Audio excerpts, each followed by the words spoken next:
नमस्कार। 14 फरवरी school certificate अनुयायी राजू वर्मा का जन्मदिन है। उनके जन्मदिन पर उन्हीं की पुरानी कुछ कविताएं एकत्रित कर आज का यह अनुष्ठान प्रेषित की जा रही है। बालार्क प्रकाशन की ओर से राजू वर्मा को हार्दिक शुभेच्छा और अभिनंदन। राजू जिस क्षेत्र में हैं उस क्षेत्र में अपनी पहचान बनाया करें और जनहित में कार्यरत रहे, यही कामना है। राजू वर्मा आजकल कविता नहीं लिखते। उनकी पुरानी कविताएं संवेदनशीलता से भरी हुई है जो सहृदय पाठक का दिल छू लेती है। जीवन पथ के पथिक को चलते चलते कई मोड़ घूमना पड़ता है। राजू की भी यही हाल है। आजकल वे काव्य कला से दूर जीवन की वास्तविकता को झेल रहे हैं। समय अपनी उदासीनता से इस तरह के अनेक होनहार कवियों को लील लेता है, या यूँ कहे कि वे खुद अपने को समय का शिकार बना देते हैं। बचपन में ही जिसने पिता का स्नेह छाया से वंचित हो अचानक दारिद्र्य का मुखातिब हो गया, जिसके सपने टूट गए, आशा बिखर गई, उसके मन में हजारों प्रश्न आना स्वाभाविक है। उसका क्रोध, क्षोभ आदि जब सामाजिक अन्याय, अत्याचार, भेदभाव देखता है तो उसकी क्रोधाग्नि और बढ़ जाती है। मन के भावों को वह जोशीले शब्दों में प्रकाश करना चाहता है, पर वह महसूस करता है शब्द और भाषा का अभाव उसमें है।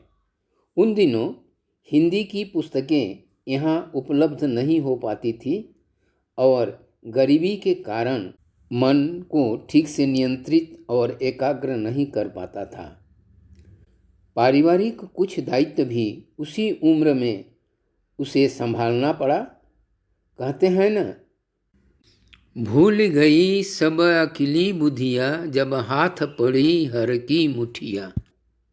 राजू को भी कुछ ऐसी स्थिति से गुजरना पड़ा, पर उसके मन में परोपकार, सेवा का जो बीज था वह पनपने लगा। वह शिल्पकला की चर्चा छोड़ कठिन वास्तविकता के मुखातिब हो आगे बढ़ने लगा। जो भी हो, राजू वर्मा का परोपकार और सेवा की मनोवृत्ति दिनों दिन बढ़ती रहे। बालार्क प्रकाशन की ओर से आज उनके जन्मदिन पर यही शुभकामना और ईश्वर से प्रार्थना है ताकि वे स्वस्थ रहें, सक्रिय रहें और सेवारत रहें। नमस्कार। नमस्कार। हमारे क्षेत्र के युवा कवि हैं राजू वर्मा, जिनकी कविता का पाठ मैं करने जा रही हूँ। कविता का शीर्षक है क्यों। हंसकर हंसाकर, हंसकर हंसाकर, रोकर रुलाकर, रोकर रुलाकर, खेलकर खिलाकर, गया तू छोड़ हमें, गया तू छोड़ हमें, ढूंढे कहाँ तुझे, ढूंढे कहाँ तुझे, न दिशा न दिख, न दिशा न दिख, न मालूम पता किसी को, न मालूम पता किसी को, आखिर गया कहाँ तू, आखिर गया कहाँ तू। धन्यवाद। नमस्कार, मैं हूं चंद्र कुमार ग्वाला और आज का कविता का शीर्षक है मन। लिखे हैं आदरणीय राजू वर्मा जी। मन। आते ही सुख का सागर लहराता, जाती हो जब गम का सन्नाटा पहाड़ बन जाता। क्यों आती हो पल दो पल के लिए, भेद का कृपाण साम्य को काटता, भेद का कृपाण मैत्री को काटता। मन कली को खिला नहीं सकता, मन विष उड़ेलता। आखिर मन है क्या, संज्ञा निशान स्थान, जात पात मान सम्मान कुछ पता नहीं। न सीमा है न कुछ संधान। कविता का शीर्षक है समय और समाज।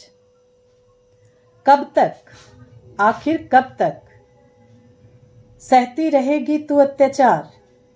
उठ, कर ऊंची आवाज, विकराल रूप धर, बन जा तू काली, कराल वादिनी, अशुभ नासिनी, मिटा दे दुख यंत्रणा। पर उठ नहीं सकती वह, सींचते आए, सींच रहे हैं, सींचते ही रहेंगे। कौन है वे, क्या है उनके शक्ति का आधार? कोई आदमी, कोई सिद्ध, कोई आत्मा, कोई दूरदर्शी? कुछ नहीं है, जो है वह समय और समाज। नमस्कार, मैं चंदा वर्मा आपके सामने कविता पाठ कर रही हूँ जिसका शीर्षक है क्यों। सब हंस रहे हैं विषय जानकर ही, पर कोई सोचता नहीं कैसे हुआ, क्यों हुआ, क्या हुआ है। एक बूंद आंसू नहीं गिरता बेचारों के लिए, एक बूंद आंसू नहीं गिरता बेचारों के लिए। पीछे चलकर उसके लिए प्यार, पीछे चलकर उसके लिए प्यार, जब था तब नहीं पाया, जब नहीं तब सब कुछ। क्यों लोग ऐसा करते हैं। धन्यवाद। नमस्कार, मैं विचित्रा चौहान पाठ कर रही हूँ राजू वर्मा की एक कविता। कविता का शीर्षक है डर। ओस से होठ उसके सूख रहे हैं, पेट पीठ सब एक हो गया है। एक भी अन्न उसके लिए पहाड़ जैसा, उसे कोई देखता नहीं, देखना चाहता नहीं, ना ही कोई कुछ पूछता है। दिखावे के लिए पंडित और नेता दोहे सुनाते, भाषण झाड़ते, दिल कचोटता है, रोता हूँ मन ही मन, क्या करूँ। छोटे से बड़े सभी बातें सुनाते, क्या मैं सचमुच समाज का भला बुरा सोच नहीं सकता? क्या आप मुझे लायक नहीं समझते, या लायक बनाने में कतराते हैं, या डर है पोल खुल जाने का? धन्यवाद। नमस्कार, आज मैं आप लोगों के समक्ष एक कविता प्रस्तुत करना चाहती हूँ जिसका बोध है क्यों। कविता कुछ इस प्रकार है।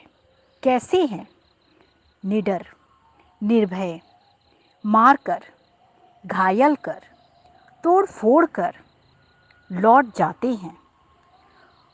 कौन है वे, क्या उनके आत्मीय स्वजन, बंधु बांधव, भाई बहन, माता पिता? कोई नहीं, फिर रोता क्यों? क्या यह सब जरूरी है, या उनकी यही इच्छा है? धन्यवाद। नमस्कार, मैं सीमा सन्नकर। आज का शीर्षक है मैं सोचता हूँ। मैं सोचता हूँ कि ज्योतिषियों को या शंका विचार करने वालों को जीवन में कितनी जगह देनी चाहिए। मैं सोचता रहता हूँ कि विश्वास और अंधविश्वास को लेकर अगर विश्वास प्रत्यक्ष होता तो अंधविश्वास का प्रश्न ही क्यों। मैं सोचता रहता हूँ कि जो जस करे सो तत्फल चाखा, कर्म ही सब कुछ, फिर हम क्यों भाग्यों को दोषी ठहराएं। मैं सोचता रहता हूँ कि चतुर्वर्णम मया सृष्टम गुणः कर्म विभागशः, क्यों सब अपने आप को सिद्ध करने में व्यस्त हैं। मैं सोचता रहता हूँ कि अगर प्यार मोहब्बत करना जीवन जीने के लिए ज़रूरी है तो क्यों असमानता, सामाजिकता आदि का प्रश्न उठता है। मैं सोचता रहता हूँ कि हम दो आँखों से एक चीज़ को एक ही देखते हैं, फिर चारों ओर अराजकता, असमानता का बोलबाला क्यों। मैं सोचता रहता हूँ कि अगर ज़्यादा सोचना अच्छा नहीं, फिर हम सोचते क्यों हैं। नमस्कार। नमस्कार, मैं वंदना वर्मा। कविता का शीर्षक है जिज्ञासा। इंतज़ार के बाद जब आती है तू, अपने रूप, रंग, चमक दमक ले देखते ही देखते पलक झपकते चली जाती है तू। कुछ बात न चीत, उदासी सागर सी, सुख चैन सब खो जाते पल में। मैं क्या करूं? दुनिया का डर चारों ओर से हार कर लौटता हूँ। फिर वही इंतज़ार, कोई कुछ बताए मैं क्या करूं? धन्यवाद। नमस्कार, मैं सुनीता माला राजू वर्मा जी द्वारा लिखी गई कविता में पढ़ने जा रही हूँ। कविता का नाम है प्रीत के संगीत। जो गिरता है उसे क्या उठा न सकोगे? उसके लिए चंद घड़ी रोते क्यों नहीं? थोड़ी सी सहानुभूति, थोड़ा सा दर्द लोग क्यों न है दिखाते? किसी पर पड़ती है बेरहमी से मार, फपकता वह हाय हाय। क्या दुनिया की यही रीत है? तो क्यों चारों ओर इतने प्रीत के संगीत है?